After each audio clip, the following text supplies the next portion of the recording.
दोस्तों नमस्कार, मैं कीर्ति सिंह। आप देख रहे हैं अपना चहेता news channel people bill.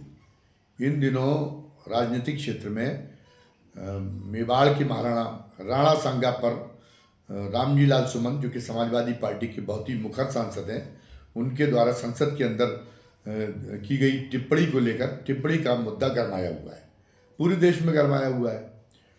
Maharana सांगा की जो सल्तनत थी, जो उनका जो साम्राज्य था मेवाड़ में का जो उनका मेवाड़ जो उनका इलाका था, वो राजस्थान में, राजपूताने में यानी राजस्थान में था। लेकिन राजस्थान में वैसा बवाल देखने को नहीं मिल रहा।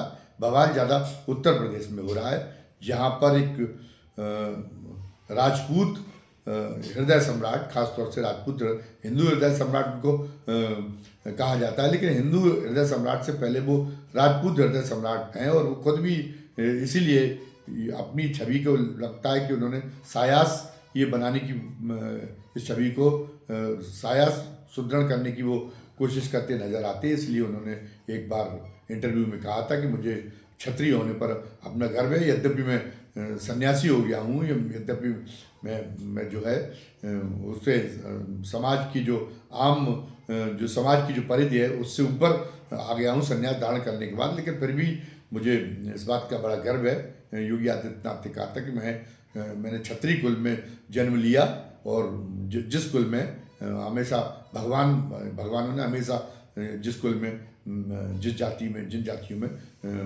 जब भी वो प्रकट हुए तो उन्हीं जातियों में को उन्होंने चुना अपने प्रकटन के लिए। तो इसलिए मुझे बहुत गर्व है, बहुत ही हमारी जाति गौरवशाली है, और हमारी जाति जो है वो बहुत ही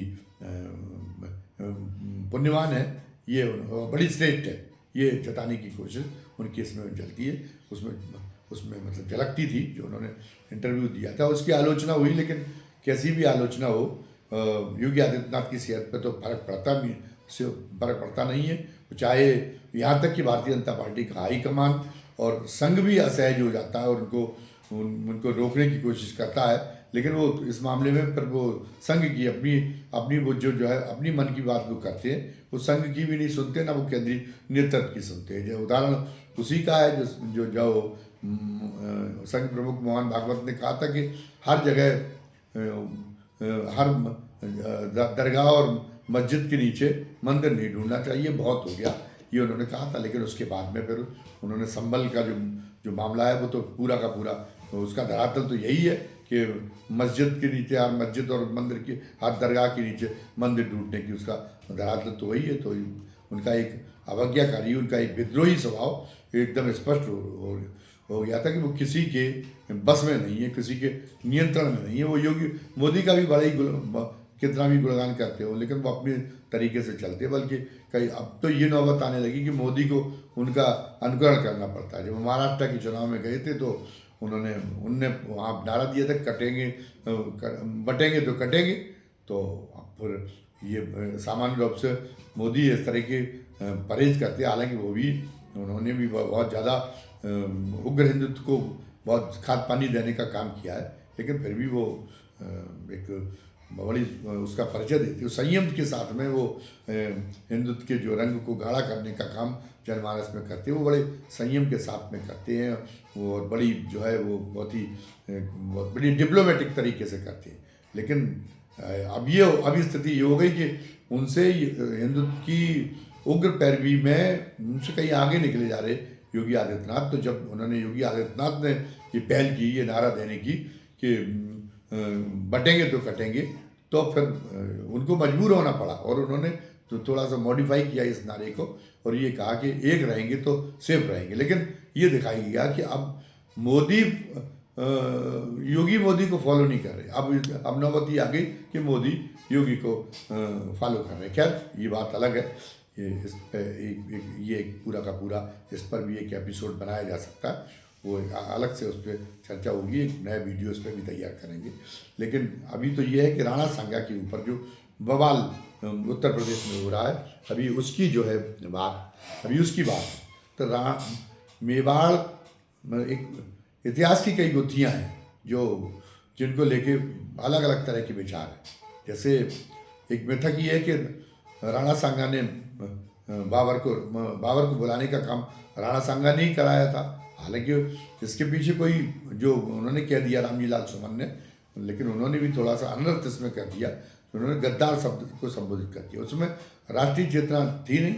और मेवाड़ के जो राणा थे वो राणा जैसे बुंदेलखंड में उनको छत्रसाल को किसी का अधीन होना स्वीकार नहीं था, किसी की अधीनता स्वीकार नहीं थी, तो वैसे ही राणाओं का भी अपना वहाँ यहाँ के जो राणा शासक थे मेवाड़ के, वो मेवाड़ की स्वतंत्रता को गिरवी रखना गवारा नहीं गवारा नहीं करते थे, भले ही कितनी भी बड़ी ताकत से उनको लड़ना पड़े। तो ये उनका एक चरित्र रहा है। तो बहरहाल राणा सांगा ने अगर उनको बाबर को अगर आमंत्रित किया भी होगा तो जो है उसके पीछे एक रणनीतिक योजना होगी, कोई गद्दारी वाली जैसी बात नहीं थी। उस समय हमने कहा कि राष्ट्रीय चेतना तो थी नहीं, कि पता चला कि नहीं वो इब्राहिम लोदी के खिलाफ लेके आए, तो इब्राहिम लोदी राष्ट्र का प्रतीक था, चूँकि वो दिल्ली में शासन कर रहा था, तो इसलिए उसके खिलाफ किसी परदेशी को आमंत्रित करना ये राष्ट्रद्रोह हो गया। ये आज की परिभाषा ये हो सकती, लेकिन उस समय तो ये परिभाषा नहीं थी। सभी राजाओं की जो अपनी स्वतंत्रता के मामले में, स्वाधीनता के मामले में वो जो है उनकी सोच अपनी रियासत तक सिमटी हुई रहती थी। और इसलिए यही कारण था कि कई राजपूत रियासतें एक दूसरे से टकराती रहती थी। यहाँ तक कि जो मेवाड़ के सिसोदिया थे वो जयपुर के कछवाओं के साथ में उनका युद्ध होता रहा था। एक बार जयपुर के कछवा वहाँ चढ़ाई करने के लिए आ गए थे, लेकिन उन्होंने फिर देखा कि नहीं, हम दोनों ही सूर्यवंशी हैं, तो उन्होंने तोप के गोले फिर मेवाड़ के किले पे बरसाने से वो हिचक गए थे, उन्होंने तोप के गोले नहीं बरसाए थे, वो लौट गए थे। तो छत्री राजा भी आपस में लड़ते रहते थे, तो राष्ट्रीय सोच नहीं थी उस समय राष्ट्रीय सोच जो है वो केवल अपनी रियासत का, अपने इलाके की स्वाधीनता बनाए रखने तक सिमटी हुई थी। तो एक बात ये थी, तो लेकिन ये उन्होंने कर दिया। पर ये दूसरी बात ये है कि ये बात इतिहास में जब पहले से लिखी हुई थी, और इतिहास की इस किस्म की अगर जो वर्तमान जो शासक है, उनका जो मेंटर है, अगर इस मामले में जो इतिहास में अभी तक जो लिखी हुई बातें हैं, अगर उसका एक कोई अलग सोच है तो उस सोच पर भी काम होना चाहिए। लेकिन वो काम कौन करेगा? वो काम कोई भीड़ नहीं करेगी। वो काम करने का काम है कि उन्होंने राणा सांगा ने बुलाया था कि नहीं बुलाया था बाबर को, ये इस मामले में ये काम है अकादमिक शोधकर्ताओं का। वो इसके लिए आगे आए। इतिहास के जो टॉपर स्टूडेंट है, जो PhD करते हैं, शोध प्रबंध लिखते हैं, वो उनको आगे लाए जाने चाहिए। संघ उनको प्रेरित करे कि वो आगे आएँ और वो जो है इस मामले में वास्तविकता को उद्घाटित करने का काम करें। जैसे कि एक और इतिहास की एक और गुत्थी के एक बड़ा वर्ग के बीच में किंवदंती ये है, उसने किंवदंती ये फैलाई कि जो छत्रपति शिवाजी थे, तो छत्रपति शिवाजी का इतनी वो हिंदू स्वाभिमान के लिए काम कर रहे थे, इसके बावजूद भी जो उस समय के पुरोहित थे, उन्होंने जो उनका शुद्ध होने के आधार पर उनका तिलक करने से मना कर दिया था। और जब तिलक करने के लिए काशी के एक पुरोहित तैयार भी हुए, तो उन्होंने पैर के अंगूठे से तिलक किया था। अब ये तो फिर ये जो प्रसंग है, संघ की जो धारणा है, उस संघ की धारणा के में तो ये तो बड़ा विभाजनकारी प्रसंग है, लेकिन ये बहुत प्रचलित रहा है अभी तक, ये शासन आने के पहले। और संघ के जो विचारक है वो इसको गलत ठहराने की कोशिश करते हैं लेकिन वास्तविकता क्या है? क्या उन्होंने, हो सकता है कि ये गलत बात हो, और एक तरह से जो पुरोहितों के बीच में, ब्राह्मणों के बीच में और शूद्रों के बीच में एक खाई पैदा करने की उसमें एक नेतार्थ झलकता हो सकता है। लेकिन इसका एक प्रतिवाद जो है एक नैतिक मजबूती के साथ कब होगा? जब इसके लिए भी संघ के जो कर्ता धर्ता हैं वो अपनी तरह की सोच रखने वाले अकादमिक शोधकर्ताओं को प्रेरित करें कि वो तमाम जो उस समय का उपलब्ध ऐतिहासिक सामग्री हैं, जो उस समय यात्री आए, जिन्होंने उस समय जो लेखन हुआ है, उसके आधार पर वो ये निकाले कि वास्तविकता क्या है। और ये जो है ये बात फैलाई गई है, तो प्रमाणों के साथ में बाकायदा एक वो जो शोध प्रबंध कर रहे हैं उसमें फुटप्रिंट वो हों, उसमें जो है दर्शाएं कि किन ग्रंथों से के आधार पर वो इनका प्रतिवाद कर सकते हैं, उनको सामने लाए और इस अगर वो इसको भ्रांति मानते हैं तो इस भ्रांति का निराकरण करें। एक ये भी है, एक इतिहास की वो इसी तरह की एक उलझी हुई गुत्थी ये कि पृथ्वीराज चौहान ने पहले उसको मोहम्मद गौरी को 17 बार 18 बार हरा दिया था, फिर आखिरी में वो आखिरी लड़ाई वो जीत गया था। लेकिन इतिहासकारों का एक वर्ग मानता है कि नहीं, एक तराइन की जो पहली लड़ाई हुई थी उसमें पृथ्वीराज ने उसको हरा दिया था, लेकिन वो उसके बाद वो दूसरी लड़ाई में पृथ्वीराज को उसने शिकस्त दे दी और उस पर दिल्ली पर उसने अपना अधिकार कर लिया। तो अब ये 17-18 लड़ाइयाँ हुई थी या केवल 2 लड़ाइयाँ हुई थी, अब ये इसका फैसला कौन करेगा? ये फैसला कोई भीड़ थोड़ी करेगी, ये फैसला कोई व्हाट्सएप पे आधे अधूरी जानकारी रखने वाले नादान लोगों के द्वारा जो इतिहास परोसा जा रहा है उसके आधार पर थोड़ी होगा। इसके लिए भी अगर संघ को एक बाकायदा अकादमिक कोशिश करनी चाहिए।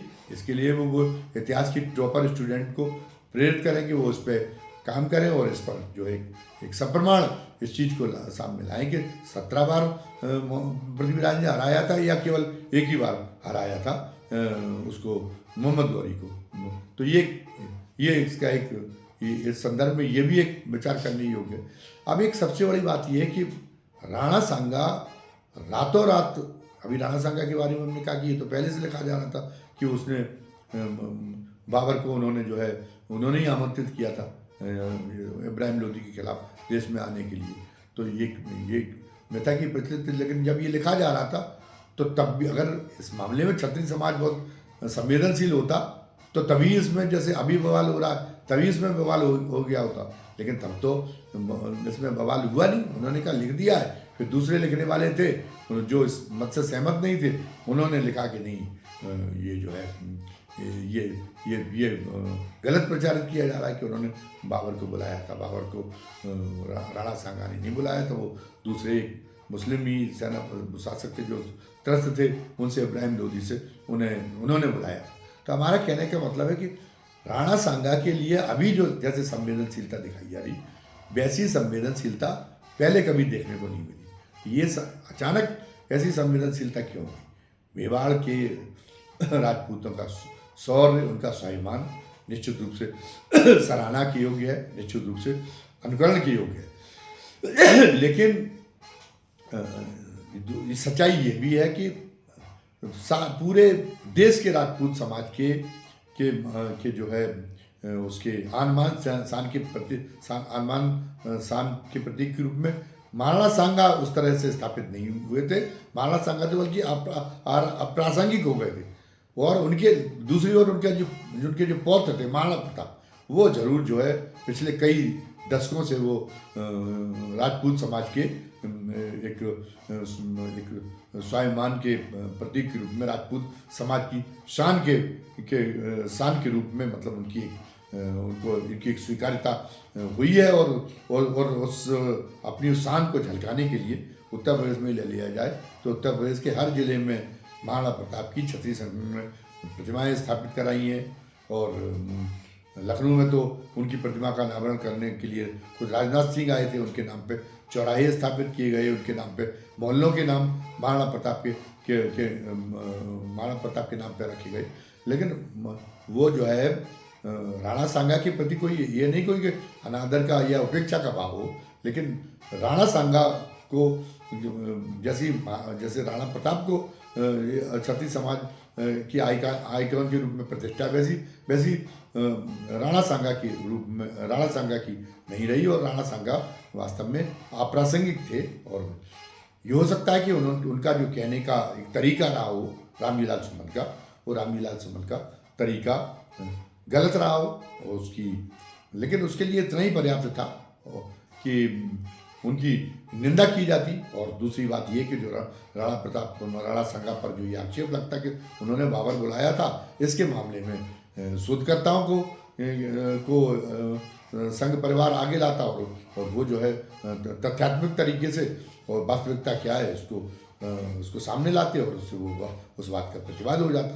खास तौर से जो वर्तमान का माहौल है, आप नारा दे रहे कि एक रहोगे तो सेफ रहोगे, बटोगे तो कटोगे, लेकिन जो आपने जिस ढंग से प्रतिक्रिया दिखाई, राजस्थान में जहाँ रहने वाले वहाँ वहाँ कोई कोई हमले नहीं हो रहे, वहाँ पे जो है कोई जो है इस ढंग से प्रदर्शन की खबरें नहीं आ रही, लेकिन यहाँ पे तो आपने पता चला कि यहाँ पे तो रामलीला सुमन के घर पर और एक करणी सेना बुलडोजर लेके पहुंच गई। उसके आपने ये नहीं सोचा कि जब जब आपकी ज़रूरत ये है कि एक रहोगे, आप एक पूरे हिंदुत्व का एक विशाल छाता खड़ा करने की कोशिश, विशाल छाता बनाने की कोशिश कर रहे, उस छाते को भेदने का काम करेगी ये हरकत। लेकिन और पुलिस का मामला तो ये हो गया कि कानून व्यवस्था की का जो मामला है वो एक तरह अलग तरह से योगी के राज्य में परिभाषित हो गया। कानून व्यवस्था की अभी तक परिभाषा ये रही कि किसी को भी अनुशासन के कानून के से परे नहीं होने देना चाहिए। जैसे मायावती का इस मामले में जो मॉडल है अभी तक सबसे बेहतरीन मॉडल है। अगर उनके लोगों ने भी अगर उस मर्यादा को लांघने का काम किया है, जैसे उनके जो दो विधायक थे, उनके पुरुषोत्तम लाल द्विवेदी और शेखर द्विवेदी वहाँ के औरैया के जो विधायक थे, और एक जो उनके एक सांसद थे वहाँ के रमाकांत यादव वहाँ के आजमगढ़ के, तो उन्होंने उन लोगों को गिरफ्तार करा दिया। तो वो तो अपने लोगों को भी, जहाँ बल्कि अपनी बिरादरी के लोग भी, उनको भी फटकारने में, उनको भी नसीहत देने में नहीं चूकती थी। और वो एक सर्वजन का उन्होंने नारा दिया, तो सर्वजन की ज़रूरत के मुताबिक उन्होंने ये काम किया कि जब रामवीर उपाध्याय बहुजन समाज पार्टी में थे तो वहाँ पर एक बहुजन समाज पार्टी के कुछ अति उत्साही कार्यकर्ता वहाँ पे उन्होंने एक सरकारी ज़मीन को घेर के और वहाँ पे बाबा साहब अम्बेडकर की प्रतिमा स्थापित करने की कोशिश की। तो मायावती जी ने उनके खिलाफ एक्शन लेने के निर्देश अधिकारियों को दिए और एक सर्कुलर जारी कर एक वो जारी कर दिया, एक आदेश जारी कर दिया, एक शासनादेश जारी कर दिया कि किसी सार्वजनिक स्थान पर कोई प्रतिमा शासन की अनुमति के बिना नहीं लगाई जाएगी। तो ये है कानून व्यवस्था का। कानून व्यवस्था के को लेके सार्वभौम दृष्टि होनी चाहिए, लेकिन आज सार्वभौम दृष्टि नहीं है। आज क्या है कि कानून व्यवस्था को लेकर अगर जो बहुत कड़े तेवर, बहुत एक तरह दिखाई देनी चाहती है, वैसी एक सख्त गवर्नेंस का एक प्रदर्शन करना होता है, तो वो प्रदर्शन तभी दिखाई देता है जब कानून व्यवस्था को तोड़ने का इल्ज़ाम मुसलमानों की सिर आए। लेकिन अगर कोई अपने आप को रातों रात कहीं स्वयंभू हिंदू संगठन तैयार हो गए, वो हिंदू संगठन कहीं पे भी वो रख देते हैं, प्रतिमा रख देते हैं, उससे माहौल खराब होता है। वो पता चला किसी हिंदू की ही जमीन पे कब्जा करने के लिए वो जो है वो उसी को परेशान करने के लिए वो कोई कुछ मूर्ति स्थापित कर देते और उनको पुलिस और वो देखती है कि अरे इन पे टैग लगा हुआ है अमुक हिंदू संगठन का, और हमने अगर सख्ती की तो हम जो है वो पता चला कि हम शासन के द्वारा हमको नाप दिया जाएगा। वहाँ एक बुलंदशहर में घटना हुई थी, वहाँ गोरक्षकों को इसी तरीके से उदंडता कर रहे थे, तो गोरक्षकों को जो है रोकने की कोशिश में सुबोध कुमार सिंह सहायता से वो शहीद हो गए। तो इतना ज़्यादा उनको प्रोत्साहन सरकार की ओर से मिला, जिन लोगों ने ये काम किया था उन्हें। अगर आप कानून व्यवस्था के पीछे आपकी को लेकर आपकी एक सार्वभौम दृष्टि होती है, अगर आप एक अनुशासित समाज को तैयार करने की अगर भावना होती, कानून व्यवस्था को सुदृढ़ रखने के पीछे मंशा यही होती कि एक अनुशासित समाज तैयार हो, तो फिर आप उनको जब वो जमानत पे छूटे वो लोग जो उनके आरोपी थे सुबोध कुमार सिंह की, शहीद सब इंस्पेक्टर सुबोध कुमार सिंह की हत्या के मामले में, उनका बाकायदा अभिनंदन हुआ, उनको मालाएं पहनाई गई। तो ये तो आप एक तरह से उनकी उग्रता, वो कितने अवज्ञाकारी, वो कितने जो है वो हो सकते हैं, वो कितने उनकी उदंडता को आप प्रोत्साहित करने की काम कर रही है एक वर्ग की।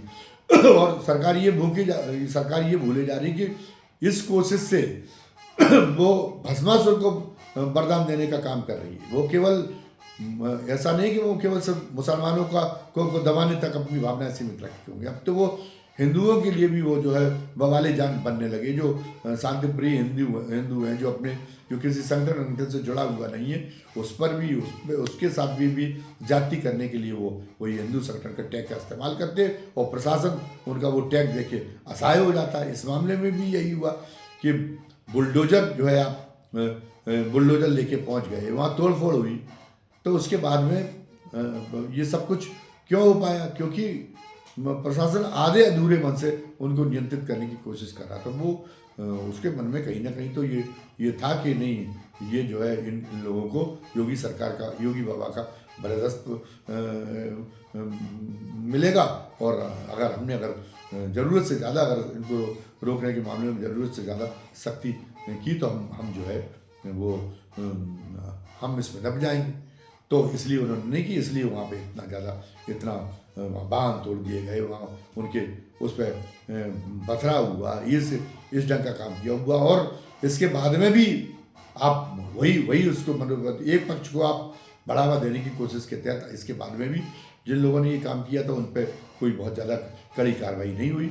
और ये तो रामजी सुमन को तो आप ठहरा सकते हैं कि नहीं ठीक है, इसलिए उत्तेजना भड़क गई क्योंकि वो उनकी संसद में भाषा गलत थी। हम भी मानते हैं कि उनकी भाषा ठीक नहीं थी। और लेकिन अब जो आप लेकिन जो रामजी सुमन के ऊपर ये जो आपका वो हुआ, कहर टूटा, तो ये कहर तो रामजी सुमन पे तो हमने कहा कि बहाना हो सकता है, लेकिन आप तो हर दलित पे आपका कहर टूट रहा है। और आप ये भी कह रहे हैं कि अगर बटोगे तो कटोगे। अब कैसे नहीं बटेगा? अब दलित के जब योगी जी मुख्यमंत्री बने थे तो एक कासगंज में एक गांव में दलित बेटी के यहाँ पे दलित बेटी का ब्याह होना था। उसका दूल्हा बारात लेके आया, घोड़ी पे चढ़ के आया, तो योगी जी की बिरादरी के लोगों ने कहा कि हम घोड़ी पे चढ़ के नहीं आने देंगे और हम उसकी मार पिटाई करने पे उतारू हुए और बड़ा फोर्स लगाना पड़ा। लेकिन जिन्होंने ये उदंडता काम की थी, योगी जी को, जब योगी जी ये कह रहे हैं कि मोदी जी कह रहे हैं कि एक रहोगे तो सेफ रहोगे, तो ये अमल में भी तो कैसे एक रहोगे जब आप अपने एक हिस्से को उसको जो है उसको अपमानित करने का काम करेंगे, उसको तिरस्कृत करने का काम करेंगे, तो वो हिस्सा अपमानित होकर और आपके साथ में रहेगा। ऐसे एकता मजबूत बनेगी।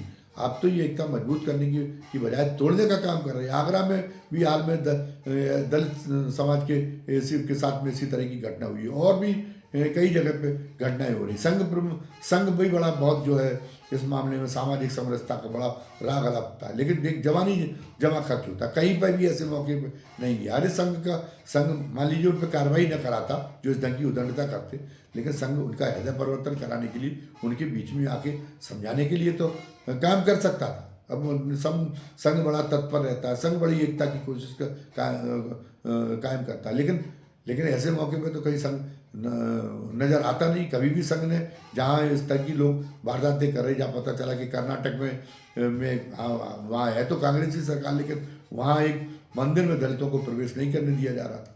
दलित चले गए वहाँ पे, कोर्ट चले गए, कोर्ट ने कहा कि नहीं, आप मंदिर में आने से किसी को नहीं रोक सकते। तो जब दलित मंदिर में दर्शन करने के लिए भगवान के पहुँचे तो पता चला कि दूसरे समुदाय के लोग सारी मूर्तियाँ उठा के ले गए। उनका खाली जो है मंदिर में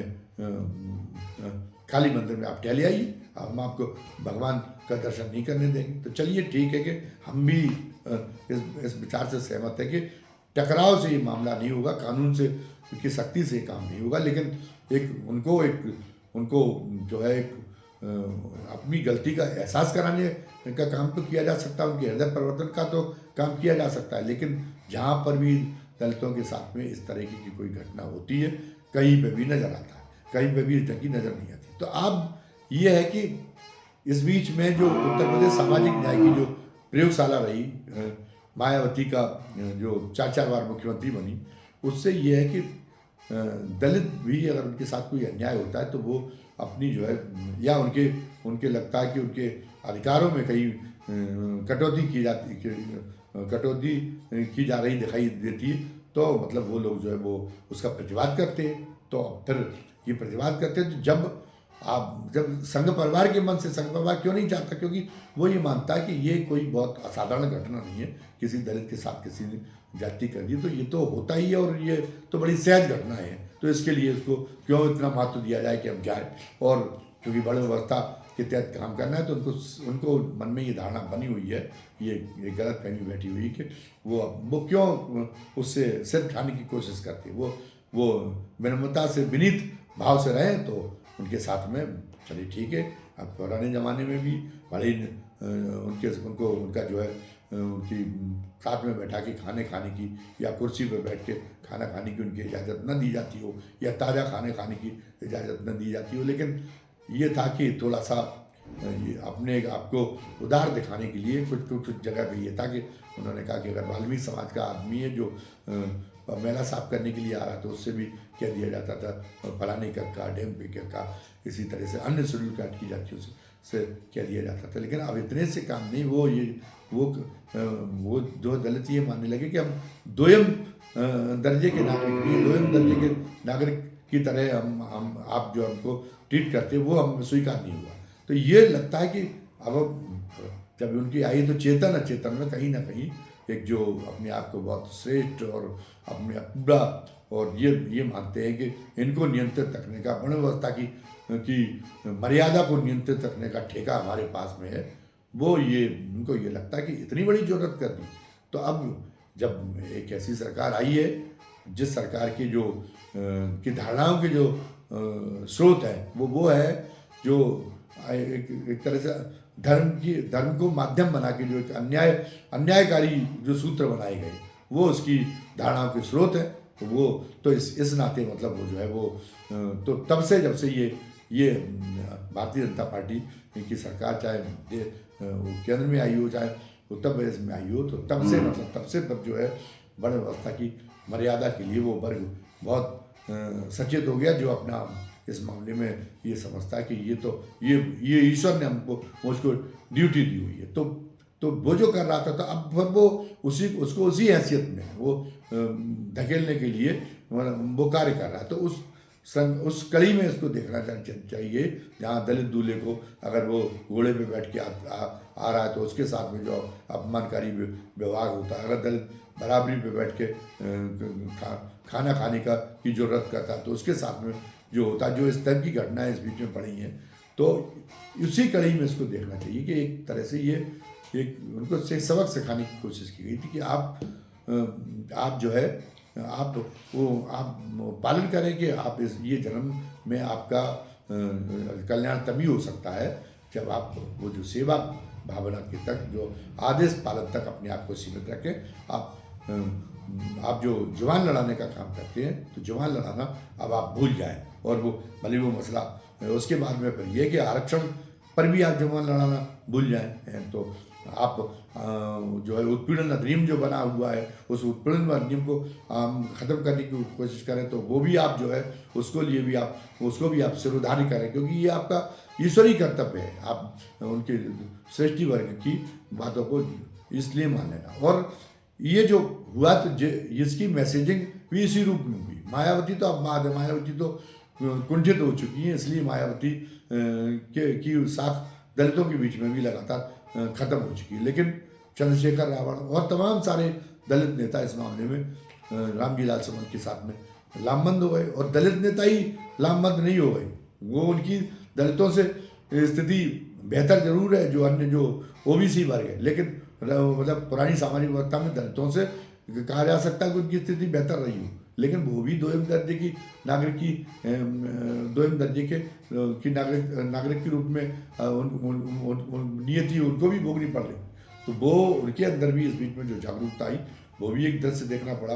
उन्होंने सही ढंग से संदेश जो रामजी लाल सामन के घर पे जो हमला हुआ उसका एक सही संदेश पकड़ा, तो उसमें पल्लवी पटेल सामने आई, और पल्लवी पटेल ने बड़ा जुझारू प्रदर्शन किया, और पल्लवी पटेल के साथ में जो उनके कुर्मी समाज के जो लोग थे वो प्रदर्शन करने आए थे। पटे और पल्लवी पटेल को गिरफ्तार किया गया। तो अब क्या हुआ, लेकिन ये पल्लवी पटेल तक मामला जो है सीमित नहीं रहा। पल्लवी पटेल और अनुप्रिया पटेल दोनों बहनों के बीच में जो जंग चल रही थी, वो जंग भी उस जंग को ख़त्म करने का काम इसने कर दिया पल्लवी पटेल की गिरफ्तारी में। पल्लवी पटेल की गिरफ्तारी का विरोध करने के लिए कि लोकतंत्र के दमन जैसा काम, लोकतंत्र की हत्या जैसा काम है, ये अनुप्रिया पटेल ने कह दिया, जो कि एनडीए का एक घटक है जिनका दल, उनने भी कह दिया। तो पिछड़ों की भी लामबंदी होने लगी। और आगे चल के जो है अभी उनके समाजवादी पार्टी के राम गोपाल यादव ने घोषणा कर दी है कि ईद के बाद हम रामजी लाल सुमन पर जो हमला हुआ है उसका विरोध करने के लिए पूरे प्रदेश भर में आंदोलन छेड़ेंगे। तो जब प्रदेश भर में आंदोलन छेड़ेंगे तो फिर हो सकता है कि राणा सागा के बारे में कोई ऐसी बात कह दी जाए कि फिर छत्तीसगढ़ स्वाभिमान को ठेस पहुँचे। तो फिर जो है अगर उन्होंने किसी यादव पर हमला कर दिया, किसी यादव नेता पर अगर हमला कर दिया, ये जो सरकार का ये करके कि सरकार तो अपनी है, अपनी कोई कार्रवाई तो होनी नहीं, इसलिए बेखौफ है, वो कानून व्यवस्था के दायरे से वो तो बाहर है, उनको तो पूरी छूट है। तो अगर उन्होंने काम कर दिया तो बड़ी भयानक स्थिति हो जाएगी। तो ये जो काम हो रहा है, मैं तो इसलिए बहुत ज़्यादा चिंतित हूँ कि आप एक तरह से पूरे हिंदू समाज को एकजुट करने का काम कर रहे हैं, लेकिन ये तो पूरे आपने अपने खिलाफ लगभग सारे हर दलित का मान आहत है। जो आगरा में रामजी लाल सुमन के साथ में घटना हुई, तो मतलब पूरा दलित समाज आपके खिलाफ होके सशंकित होके और वो दूसरी तरफ जाने की कोशिश कर रहा, आपके खिलाफ जाने की कोशिश कर रहा। और उसके साथ साथ में जो पल्लवी पटेल के साथ में, जब पल्लवी पटेल उनकी समर्थन में आई, तो पल्लवी पटेल के साथ में जो घटना हुई, तो उसमें पल्लवी पटेल और दोनों अनुप्रिया पटेल दोनों एक हो गई। तो एक इसका एक इसकी जो मैसेजिंग होती होगी, उसकी वजह से पूरा कुर्मी समाज हो सकता है कि आपके इस हिंदुत्व की छतरी से छिटक जाए। और उसके बाद में अब जब वो प्रदर्शन होगा, वो जो है वो समाजवादी पार्टी का, उस समय भी अगर आपके जो आप जो लठैत तैयार कर रहे हैं, जो पट्टे तैयार कर रहे हैं, आप सोच रहे हैं कि हमारे पट्टे तैयार हो, तो वो पट्टे तैयार अगर कहीं बढ़ गए समाजवादी पार्टी के प्रदर्शन में, कहीं किस जगह पे अगर बढ़ गए, तो फिर यादव से भी होगी। और फिर पूरे इसकी परिणति हो सकती है कि सारा ओबीसी का बहुतायत जो है वो भारतीय जनता पार्टी से छटकने का काम करे। और राजनीतिक पार्टियां तो आती जाती रहती हैं, लेकिन जो एक हिंदुत्व की एकता का जो माहौल बन रहा था, वो हिंदुत्व की एकता तो फिर तार होने की नौबत पर पहुंच गई। ये इसकी एक भयानक परिणति। तो अब अगर योगी जी को इस मामले में और भारतीय जनता पार्टी के और संघ परिवार को ये इस मामले को बहुत गंभीरता से लेना होगा। इसके पीछे निश्चित रूप से दुष्प्रेरण था, जो रामजी सुमन के घर पे जो तोड़फोड़ की गई, उसके नीचे दुष्प्रेरण था। वो एक स्वाभाविक कोई जो आक्रोश का कोई स्वाभाविक विस्फोट नहीं था जैसा जताने की कोशिश की जा रही। वो निश्चित रूप से प्रायोजित विस्फोट था। लेकिन ये इस ढंग का अगर आप प्रायोजना कराएंगे, तो इस प्रायोजना से तो फिर वो पीडीओ को मजबूत होने का मौका मिल जाएगा। और इससे जो है जो संघ परिवार की जो बड़ी मशक्क़त है, मेहनत है पूरे हिंदू समाज को कि अंदर बंधुत्व की भावना पैदा करना, भाईचारे को पैदा करना, ये इससे बहुत ज़्यादा ठेस पहुँची है। तो एक भविष्य के लिए एक रणनीति बनानी पड़ेगी, और उनको योगी जी को सद्बुद्धि देनी पड़ेगी कि वो इस ढंग का प्रोत्साहन देने का काम न करें। जो अभी जो इनका आया है, इस ढंग की प्रायोजना न करें। वो जो है वो थोड़ा संयम का परिचय दें। अगर हिंदू समाज के किसी व्यक्ति ने किसी उसके लिए अगर कोई बात अगर कह भी दी है, तो आप मुखियाई तो आपके हाथ में है, मुखिया को परिचय देना पड़ता है कि उसके परिवार में टूटन ना, उसका परिवार एकजुट बना रहे। तो वो परिचय देता है कि अगर कोई किसी उसके परिवार की किसी छोटे ने कोई ऐसा काम कर दिया हो जिससे जो है वो पूरे परिवार के बीच में पता चला टकराव की स्थिति पैदा हो जाए, तो वो थोड़ा सा उसके लिए कोई ऐसी उसको चुनौती देने का काम कर दिया हो मुखिया को, तो मुखिया तो सूझबूझ ये नहीं है कि मुखिया एकदम उत्तेजित होकर उसको पीटने लग जाए और कहता है परिवार टूटना है तो टूट जाए। मुखिया उस समय क्या करता है, उसकी दो बातें सुन लेता है और फिर उसको पुचकार के समझाता है, बेटा इस तरीके से नहीं कहा जा सकता, इस तरीके के ये उचित नहीं है, और परिवार टूट जाएगा तो पूरे परिवार का कितना नुकसान होगा। रामजी लाल सुमन के मामले में भी यही परिचय देना चाहिए था। तोड़फोड़ और उसका सहारा लेने की बजाय उनकी जो भाषा थी उसकी निंदा की जा सकती थी, ताकि रामजी लाल सुमन को भी, और बाद में रामजी लाल सुमन ने भी थोड़ा तो पछतावा जाहिर किया है। उन्होंने कहा है कि मैं राणा सांगा की वीरता से इनकार नहीं करता, उनके पराक्रम से इनकार नहीं करता। तो एक बात जो है एक बन जाती है। और वो फिर राजनीतिक लड़ाई तो रामविलास सुमन से भी आप लड़ते रहिए, आप समाजवादी पार्टी से भी लड़ते रहिए। भाई आपको भी अपना सर्वाइव करना है भारतीय जनता पार्टी को, तो वो उसे ये ऐसी लड़ाई तो अपने प्रतिद्वंदी दलों के साथ लड़ाई तो लड़नी पड़ेगी, क्योंकि प्रतिद्वंदी दल भी अपने सर्वाइवल के लिए भारतीय जनता पार्टी से लड़ रहे, तो वो कोई खास बात नहीं है। लेकिन उससे सामाजिक विभाजन नहीं होना चाहिए, सामाजिक बंधुत्व के बीच में कोई टूटन नहीं होना चाहिए। अगर ये हमारा जो हम जो ये भावना वक्तव्य कर रहे हैं, इसका संदर्भ लेके राणा संगा वाले मुद्दे का संदर्भ लेके, अगर ये जो है ये भावना, अगर आप ये लगे कि हमारी सदा संहिता से हमारी भावना के पीछे ये इस पूरा वीडियो बनाने के पीछे एक सदा संहिता है, तो और उससे जो है अगर आप एक आत्मचिंतन के लिए अगर प्रेरित हो सके, तो हम जो है मानेंगे, भारतीय जनता पार्टी के लोग, संघ परिवार के लोग अगर आत्मचिंतन के लिए हमारे इस जो है वीडियो से अगर प्रेरित हो सके, तो हम मानेंगे, हमारे अपने वीडियो की सार्थकता मानेंगे। हमारा जो है किसी तरह से इस वीडियो को बनाने का प्रयोजन भारतीय जनता पार्टी के लोगों को, करणी सेना के लोगों को और उनके लोगों को और संघ परिवार को नीचा दिखाने का नहीं है। हम उनको ये कहने का कर रहे हैं कि अगर वो सद्बुद्धि से, अगर विवेक से जो है पूरे इस पर चिंतन करेंगे, इस पूरे जो है पूरा घटनाक्रम में, तो वो भी मुझे निश्चित विश्वास है कि वो भी हमसे सहमत होंगे। आज की वीडियो में बस इतना ही। धन्यवाद। जय हिंद, जय भारत।